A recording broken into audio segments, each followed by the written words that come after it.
الحمد للہ وکفا وسلام علی عبادہ الذین اصطفیٰ اما بعد۔ اللہ تعالی نے حضرت رسالت پناہ صلی اللہ علیہ وسلم کو جن باتوں کو سکھانے کے لیے دنیا میں مبعوث فرمایا تھا ان میں سے ایک چیز صحابہ کرام رضی اللہ عنہم نے دریافت کی۔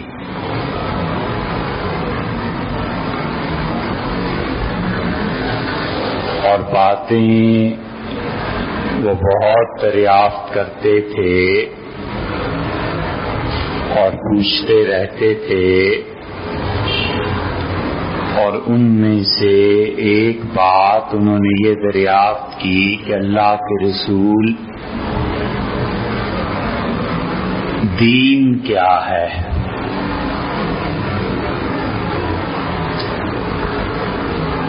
زندگی گزارنے کا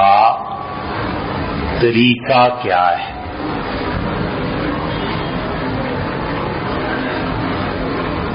ہر نماز میں ہم لوگ یہ پڑھتے ہیں کہ مالک یوم الدین، قیامت کے دن کا مالک۔ تو اس کا مطلب یہ ہے کہ اللہ آج بھی مالک ہے اور ہر دور ہر زمانے میں اپنی مخلوق کا مالک ہے، لیکن اس کے مالک ہونے کا پوری کائنات پہ حقیقی اظہار قیامت کے دن ہوگا، جب کل مخلوق اس کے سامنے ایسے بے جان اور بے اختیار ہوگی کہ ہر کوئی اسی کے فیصلے کا منتظر ہوگا اور اپنی آنکھوں سے دیکھے گا کہ میرے بارے میں اب کیا فیصلہ ہوتا ہے۔ دین عربی میں کہتے ہیں قرض کو، اور آیت الدین قرآن کریم کی سب سے طویل آیت، اور اس آیت کو کہنے کو ایک مگر 10 ٹکڑے ہیں اس کے، اور اس میں اللہ نے قرض کے احکامات بیان کیے ہیں، اور اسے بھی آیت الدین یعنی وہ آیت جس میں قرض کے احکامات آئے سورہ بقرہ میں آئی ہے، اور دین قرض کے معنی یہ کہ وہ چیز جو اس نے لی ہے لوٹائی جائے گی، واپس کی جائے گی۔ اور بعض اہل لغت نے اس دین کو بھی دین سے تعبیر کیا ہے، اور وہ کہتے ہیں کہ اس راستے پہ چلنا جو راستہ اور اعمال کل کو اسے لوٹائے جائیں گے قیامت میں کہ یہ کام کیے تھے، یہ اس کا اجر ہے۔ تو عرض کیا گیا کہ اللہ کے رسول دین کیا چیز ہے، تو حضور صلی اللہ علیہ وسلم نے اس سوال کے جواب میں مختلف باتیں ارشاد فرمائیں، اور ایک جگہ یہ فرمایا کہ وَالنُّصْحُ لِكُلِّ مُسْلِمٍ، دین نام ہے ہر اس شخص کے ساتھ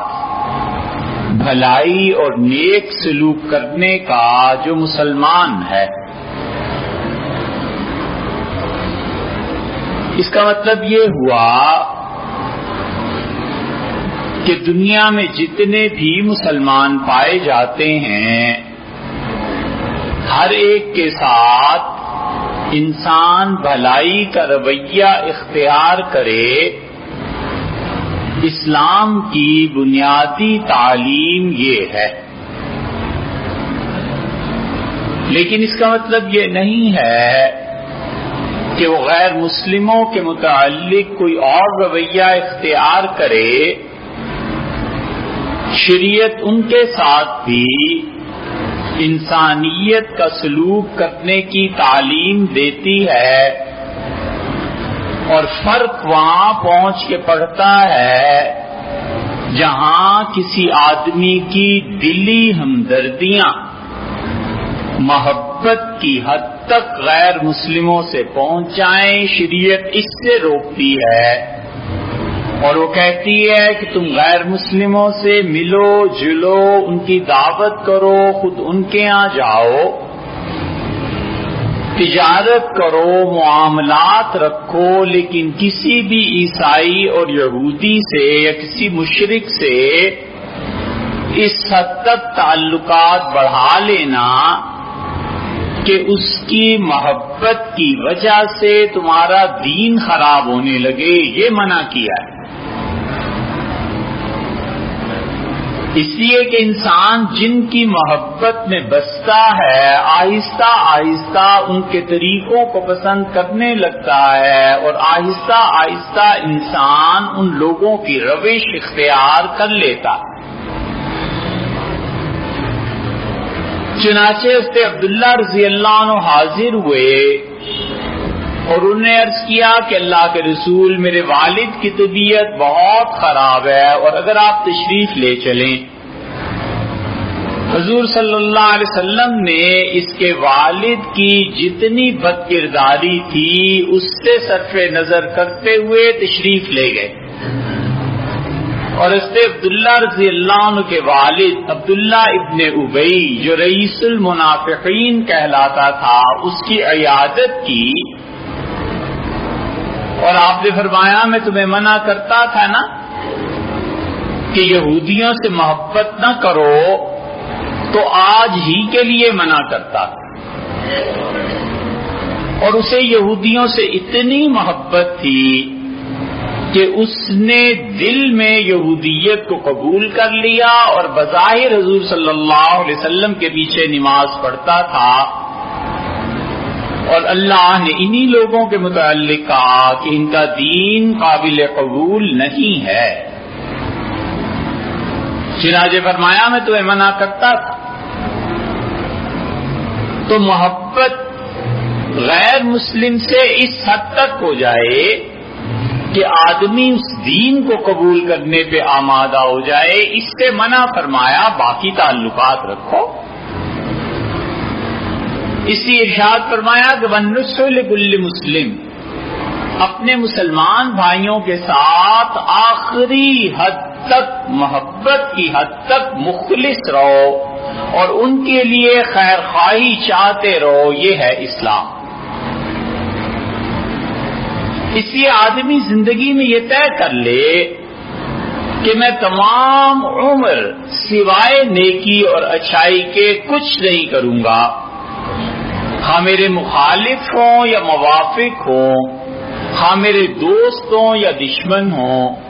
ہاں وہ آدمی مجھ سے بری طرح پیش آتا ہو یا اچھی طرح، میں پوری زندگی سوائے اچھائی کے اور کچھ نہیں کروں گا۔ یہ ہے رسول اللہ صلی اللہ علیہ وسلم کی تعلیم کہ وَالنُّصْحُ لِكُلِّ مُسْلِمٍ، ہر مسلمان کے ساتھ اچھائی کرتے رہنا۔ یہ فرمایا کہ آخری حد تک ہر ایک کو اخلاص کے ساتھ مشورہ اور دعوت دینا، یہ ہے اسلام۔ اس کا سب سے بڑا فائدہ یہ ہے کہ انسان سے کھوٹ دھل جاتی ہے، اور کھوٹ کا دھل جانا یہ کسی انسان کے لیے جگہ کو خالی کر دیتا ہے، اور بڑی آسانی سے یہ بات سمجھی جا سکتی ہے کہ اگر یہ ہال فل ہو جائے اور ایک آدمی کے اندر آنے کی بھی گنجائش باقی نہ رہے اور 10 آدمی اصرار کریں کہ ہمیں اس حال میں آنا ہے، تو یہی کہا جائے گا کہ جگہ ہی نہیں۔ بچے جو موبائل استعمال کرتے ہیں کبھی کبھی اتنی چیزیں ڈاؤن لوڈ کر لیتے ہیں کہ مزید کوئی گنجائش ہی نہیں رہتی، وہ کوئی بھی چیز ڈاؤن لوڈ کرنا چاہیں تو آ جاتا ہے کہ نو اسپیس، اب جگہ ہی نہیں رہی۔ تو آدمی کے دل میں جب آخری حد تک لوگوں کی خیر خواہی آ جائے تو اس کے بعد کھوٹ کے لیے، منافقت کے لیے، دوہری پالیسی کے لیے اس شخص کے دل میں کوئی جگہ ہی نہیں رہتی. نتیجہ یہ نکلتا ہے کہ ایسا دل اللہ کے ہاں جو لے کے جاتا ہے خدا بھرپور انعامات سے اسے نوازتا ہے اور اللہ اس انسان کی مغفرت اور بخشش کا فیصلہ کرتا ہے. یہ ضروری ہے کہ انسان کا من اور اس کا جی اور اس کا اندر پاک رہے اور کسی شخص کے متعلق اس کے دل میں کھوٹ نہ رہے کہ فلاں ایسا اور فلاں ایسا اور فلاں ایسا. جتنے یہ قصے دہراتا رہے گا اتنا ہی اپنے زخموں سے بار بار چھلکا اتارتا رہے گا، زخم ہرے رہیں گے، مندمل نہیں ہوں گے اور منافقت تک پہنچ جائے گا کہ اچھا اس نے ایسے کیا لہذا میں ایسے کروں گا، فلاں نے ایسے کیا فلاں کے ساتھ ایسے کروں گا. مرتے دم تک وہ اپنے زخم پورے نہیں کر سکے گا اور ان کو لے کے قبر میں چلا جائے گا. کیا اس سے اچھا نہیں ہے کہ وہ اپنے سینے میں ایک بڑا سا قبرستان بنا لے اور تمام لوگوں کے جرائم کو دفن کر کے فاتحہ پڑھ دے کہ بس ختم ہے جو کچھ بھی کسی نے کیا، چھوڑو اس کو اور اللہ کی طرف چلو. جتنا دل کا آئینہ صاف ہوتا ہے اور محبتیں انسان کے دل میں ہوتی ہیں، اللہ کی رحمتیں اور خدا کی غیب سے مدد اتنے ہی اس انسان کے شامل حال ہو جاتی ہے. صاف رکھے دل. وَالنُّصْحُ لِكُلِّ مسلم، فرمایا ہر مسلمان کے لیے دل کی گہرائی سے محبت رکھو، اسے نصیحت کرو تاکہ وہ غلط راہ پر نہ چلے. انسان جیسے اپنی اولاد کو نصیحت کرتا ہے اور جیسے اس سے محبت سے پیش آتا ہے، اگر معاشرے میں ہر فرد دوسرے کے لیے ایسے ہی بن جائے تو خود یہ معاشرہ جنت کا ایک مثال اور جنت اور گہوارہ بن جائے کہ لوگ ایک دوسرے کی بھلائی چاہیں. برا کرنا اتنا گناہ نہیں ہے جتنا برا چاہنا گناہ ہے. گناہ کرنا اتنا بڑا گناہ نہیں ہے جتنا گناہ کی تمنا کا پالنا گناہ ہے. برا کرنا اتنا برا نہیں جتنا برا چاہنا برا ہے اور گناہ کرنا اتنا خطرناک نہیں جتنا گناہ کا چاہنا خطرناک. چوری نہ کر سکے لیکن تمنا رہے دل میں کہ کاش چوری کا موقع مل جائے، یہ تباہ کر دے گا. چور چوری کر کے مال کو ہڑپ کر گیا، وہ اتنی تباہی نہیں مچاتا جتنی تباہی یہ مچاتا ہے کہ چوری کروں چاہے چوری نہ کرے. یہ گناہوں کی چاہتیں اور تمنائیں پالنا یہ انسان کے باطن کو خراب کرتا ہے. یہ بیج ہے گناہ کا جسے بار بار یہ پانی دیتا ہے، پرورش کرتا ہے. نتیجہ یہ کہ باطن میں گناہ کا پودا پھوٹ پڑتا ہے اور یہ بیماری لگ جاتی ہے. کسی نے گناہ کیا اور خدا سے معافی مانگ لی ایک الگ بات ہے، ایک یہ تمنا کرتے رہنا کہ کاش اس گناہ کا پھر موقع ملے، کاش اس گناہ کا پھر موقع ملے. گناہ کا کرنا اتنا برا نہیں جتنا گناہ کا چاہنا برا ہے، برائی کا کرنا اتنا برا نہیں جتنا برائی کا سوچنا برا ہے. اس لیے رسالت پناہ صلی اللہ علیہ وسلم نے جڑ کاٹ دی. اپنا وَالنُّصْحُ لِكُلِّ مسلم، ہر مسلمان کے لیے اچھائی کا سوچا کرو، ہر مسلمان کے لیے اچھائی کا، فائدے کا مشورہ اور نصیحت. اور اسی لیے حضرات صحابہ کرام رضی اللہ عنہم ہمیشہ دلوں کو پاک رکھتے تھے اور ہمیشہ ایمان کے ساتھ مملوک اور پر رہتے تھے. سیدنا عمر رضی اللہ عنہ کہتے تھے کہ میں تلوار لے کے نکلا کہ حضور صلی اللہ علیہ وسلم کی گردن اڑا دوں گا، اور کون تھا جو مجھے روک سکتا تھا. اور جب میں پہنچا تو لوگوں نے اطلاع دی کہ عمر آ رہا ہے، اور حضور صلی اللہ علیہ وسلم کے سامنے جب میں بیٹھا تو آپ نے میرا ہاتھ پکڑا اور آپ نے کہا اللہم طہر قلبہ من غل، اللہ عمر کے دل کو کھوٹ سے پاک کر دے، وابدلہ بالایمان، اور اللہ جتنا اس کے دل میں کھوٹ ہے اس کو نکال کے ایمان کو بھر دے۔ یہ ہے کسی انسان کے دل میں کھوٹ کا ہونا، منافقت کا ہونا، گناہ کا ہونا، اور پھر جو اللہ نے ایمان سے بھرا تو جتنی دل میں نفرت تھی اتنی محبت آ گئی۔ نتیجہ یہ کہ وہ سب سے بڑے آدمی بن گئے، اتنے بڑے آدمی بن گئے کہ عبداللہ ابن مسعود رضی اللہ عنہ جیسے انسان سیدنا عمر رضی اللہ عنہ کی صلاحیتوں کا اعتراف کرتے تھے، حالانکہ ابن مسعود رضی اللہ عنہ بہت کم کسی کے لیے تعریف کا جملہ بولتے تھے۔ فرماتے تھے جب تک ایمان پہ موت نہ آ جائے کیا کہا جا سکتا۔ وہاں فرمایا آپ نے کہا اللہ اس کے دل کے کھوٹ کو دور کر دے اور اس کے دل کو ایمان سے بھر دے۔ وَالنُّصْحُ لِكُلِّ مُسْلِمٍ، ہر مسلمان کے لیے، اپنے ہر بھائی کے لیے خیر خواہی چاہو، کسی کے لیے برا مشورہ نہیں، کسی کے لیے برائی نہیں۔ اتنے پاک ہو گئے تھے لوگ، صحابہ کرام رضی اللہ عنہ کے واقعات میں آتا ہے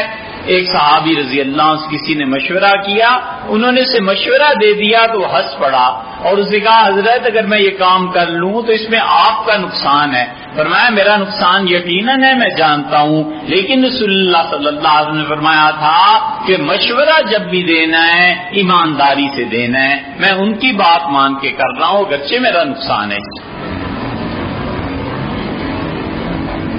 سیدنا عمر رضی اللہ عنہ سے ایک آدمی ملنے آیا اور غزوہ یرموک میں یا جب حضرت ابوبکر رضی اللہ عنہ نے بھیجا ہے مسیلمہ کذاب کے خلاف، تو مسیلمہ کذاب نبوت کا دعوے دار تھا اور اس کے لشکر سے لڑنے کے لیے صحابہ کرام رضی اللہ عنہ آگے بڑھے اور ایک جگہ وہ پیچھے ہٹے۔ جب پیچھے ہٹے تو حضرت زید ابن خطاب رضی اللہ عنہ آگے بڑھے اور وہ حضرت عمر رضی اللہ عنہ کے بڑے بھائی تھے، اور انہوں نے کہا بہت ہی برا مسلمان ہوں میں، اگر ان کافروں کے مقابلے میں میں پیچھے ہٹ جاؤں۔ اور انہوں نے کہا کدھر جاتے ہو، جنت خدا نے یہی رکھی ہے،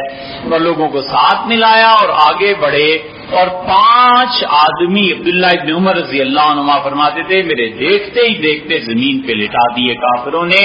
اور میرے تایا بڑے ابا حضرت زید رضی اللہ عنہ بھی تھے، اور ان لوگوں نے انہیں شہید کر دیا۔ مدینہ منورہ پہنچے اور پھر حضرت عمر رضی اللہ عنہ کو اطلاع ملی اس بات کی ساری چیزیں، اور ایک دن وہ آدمی آ گیا جس نے حضرت عمر رضی اللہ عنہ کے بڑے بھائی زید رضی اللہ عنہ کو شہید کیا تھا، اور اس نے کہا کہ آپ کے بھائی کا قاتل میں ہوں، لیکن اس وقت میں کافر تھا، اب میں مسلمان ہو گیا ہوں۔ تو حضرت عمر رضی اللہ عنہ نے اسے کچھ نہیں فرمایا، بس ایک جملہ کہا، فرمایا ویحک تیرا ناس ہو جائے۔ عربوں میں ایسے ہی بولتے تھے، بددعا کے طور پہ نہیں لیکن اپنے افسوس کے اظہار کے لیے، فرمایا ہائے افسوس تجھ پہ،